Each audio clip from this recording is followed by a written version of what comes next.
2024 Jeep Wrangler 4xe. I've had it for about a couple days now, and we're also in the fully electric mode right now. So I've been taking the fully electric mode to work for the past couple days, and it's been quite probably revolutionary, as in the fact that you can go to work, come home, and you still have the same amount of gas in your tank that you did when you left. That's kind of crazy to me at this point. So a lot of the things that people were saying before I actually purchased the car, I think we have this issue of going to YouTube and just kind of overloading on the content that we want to see. I looked at the good, I looked at the bad, the subpar, things that weren't really the best about the car, fully inside and out. So I know about the battery issues some people were having in early models of the 4xe. I did look at those videos just as critical as I did looking at the videos of the 4xe with Casey highlights and, you know, all kind of light bars and rock lights and the wheels and tire combinations and lift kits. Looked at all of those. I still came to the same conclusion. I still felt like it was the car for me. It had enough safety features to where it was something that I was really interested in buying. It didn't come with the only thing that you really don't get is lane keep assist. I have all of the other features that were really big safety features to me: adaptive cruise control, blind spot monitoring, cross path detection in the back. Yeah, those are emergency braking. Those are really deal breakers when looking for a new car. I haven't had a new car since 2020. I've never had an actual new car until now. I'm 35 years old. I've never had a new car in my life until now. So this is one of the purchases that you kind of make and you're like, well, kind of one of those purchases that you make and you're like, man, I'm gonna live with this for a while at least. And it's been really good to me, honestly. It's been great. So again, I'm in all electric. I'm riding to work. I'm not gonna even touch the gas at this point at all. So it's been 2 days now since we've actually used any gas. We're in all electric mode, and that's been saving a bunch. So I'm in Tennessee, so gas isn't like super expensive. It's only maybe about $2.80. About to pass the gas station here in a second. I'll be able to look. But I started out with a range of 26 miles. I'm down to 24 miles now at 95% of the battery. Just kind of left our house cruising along at 45 miles an hour. And if you're one of those people who drive the speed limit all the time and you don't really care to be a speed demon, man, your battery life is gonna last you all day.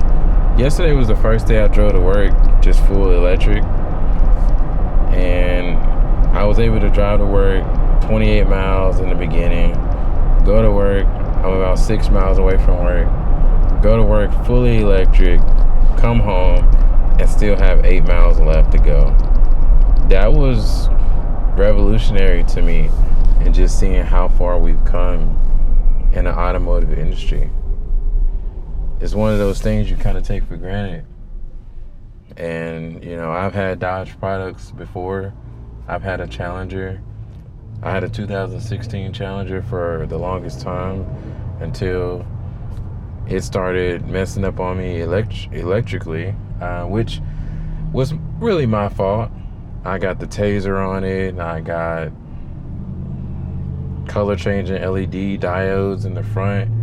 Took apart the LED housing to put those diodes in the actual front LEDs, the halos, and did up a whole bunch of other wiring issues, and it all kind of backfired on me over time and cost about $5,000 to fix. And yeah, I got rid of that car and the headache. But mechanically, the car never had any issues, and surprisingly, I'm back. Made it with the 8-speed transmission from the same car, which has been rock solid. Everybody raves about the 8-speed transmission in these Dodge cars, and it's probably one of the smoothest shifting transmissions you'll ever find on the market out there. So just like in this car, it's a Jeep, but still a part of the Dodge family, or Stellantis family now, instead of Chrysler or Daimler Chrysler. That's another issue for another day. But yeah, everything I heard about the car before I bought it was like, oh man, the ride noise, and because of the panels. Now I have hard tops. Now they're not, you'll see a picture in the thumbnail of the car, but they're not color matched, but they are hard tops. They're not the soft top, and that could make a huge difference in the ride noise. But you take a listen for yourself and tell me what you think in the comments here. But I'm still cruising along, 43 miles an hour. But I've had a really good time with the car so far, and I'm glad I picked this car over a Corvette, because I don't think I'm quite there in life yet. As a dad, you kind of balance where you are in life, and you have to make decisions based upon that. Right now, my daughter is 12, and also I have like her brother, her friends, that go places with me, my niece as well. So getting a Corvette would be really selfish at this point in life, to be your daily driver, to be your main car, so to speak. It would be really selfish to do. So it's one of those things where it's like, you gotta make a decision. You want a new car, you don't need a car. So this is my third car. I also have a 1989 K1500, which I love that truck. That's one of my favorite cars I've ever owned. There's an interesting story about the ownership of that car, or how I came to own that car, but I'll save that for another episode. And then I also have a 2017 Nissan Murano, which I've driven from 70,000 miles to 135,000 miles right now so far. But yeah, that's been the cars I've been driving. Well, also the Challenger. I had the Challenger for about 3 or 4 years, and of course I got rid of it. But I've been without a car note for a very long time as well. So getting back into the market of financing cars, that's new to me. Can't say that I really miss paying a car note every month. But one thing about being 35, one thing about being older and not having a bunch of wrecks on your record or tickets, which I learned early on in life, my insurance per month, well, not per month, but I pay every 6 months, and I'm paying about $480 per month every 6 months. So that's under $1,000 per year that you're paying for full coverage, having the deductible $750 collision, $750 comprehensive. So one of the good things about getting older and always doing the right thing. So it's one of the few things in life you can kind of lean on. So the ride noise isn't crazy. It isn't crazy loud. I will say, like, once I got on the highway, in the gas mode, it is a lot louder. I think that the gas engine on the highway, given the panels and the wind and stuff like that, it is a lot louder, but it's not so loud that this is one of the things that on YouTube, when I would watch the videos, the reviews, people always would talk about the ride noise. Like it's just like, they made it seem like it was so loud, it was just deafening, like you were in the middle of an airplane and you couldn't have a reasonable conversation. Now I'm going about 40-45 miles an hour. You're listening to the road noise now. Now I have a Rode Wireless Mic Pro, which is going to be feeding in the audio of me talking.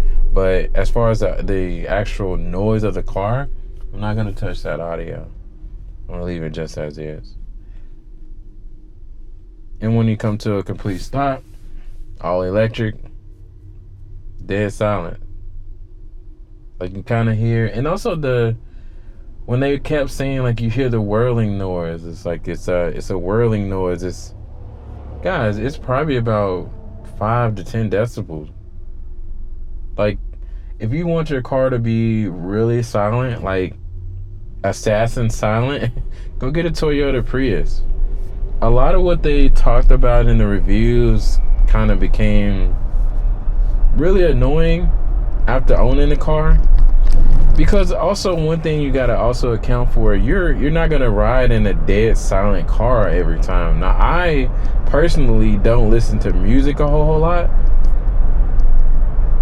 but I do watch. I ain't gonna say I watch, but I turn on YouTube. I'm on YouTube constantly. That's my main source of entertainment when I have time. So I put on YouTube videos on my phone, or I might bring my iPad along if it's a longer trip, and I hook it up to that CarPlay or the, whatever is playing, Bluetooth or whatever. And you're not gonna just ride in silence. So when they talk about the car noise, the whirling and the electric motor spinning up, you can hear it, and it sounds weird, and it's like, guys, that's just life. And maybe I'm not one of those. I'm not a YouTuber, so I'm also obviously making a YouTube video, but I'm not a YouTuber in the fact that, just saying in the fact that everything that I do has to be kind of like sensationalized. That gets annoying. I ain't gonna lie to you. That really gets annoying when watching YouTube videos. Everybody feels like they have to just be sensational about everything, and the noise isn't that loud. I mean, you hear for yourself. Like I'm in all electric mode. I'm still going to work right now, and as you can see, as you can hear, it's not that loud. And B, that's A, it's not that loud. B, you're not gonna ride to work in silence. If you did, you would be me. Sometimes, and even then, like I said, I put on a YouTube video, but if you rode to work every day in silence, you're borderline psychopath. So you got some other things brewing in there. If that's your qualifier, like it has to be dead silent. If you want a dead silent car, Toyota Prius, Nissan. It's not the Versa, it's the Nissan electric car. The Nissan. I'm sure the Aria isn't dead silent. The Nissan Leaf is probably silent, and I was really looking at one of those cars, but just currently, I don't think we are at the point where we can do all electric cars all the time. We don't have the infrastructure yet. And charging your car at home without a level 2 charger is almost, unfeasible. I'm charging my car right now on a level 1 charger, and it literally takes 10 hours for me to get 25 miles on this. That's unfeasible, but I have an electrician coming on Tuesday of next week, and we're gonna put in a level 2 charger. I mean, that's just something you're gonna have to do, and that's a cost of maybe $300 for the charger, another $500 for the actual installation. That's just something you're gonna have to do, and you're still gonna have to, you're still gonna have to pay per month on your electric bill to get that offset. So I'm at work, guys. I'm not gonna show exactly where I pull into, but we'll stop the video there. It's been a nice chatting with you guys. Hope you guys got some insight on the 2024 4x4 Wrangler E. It's been all of our time.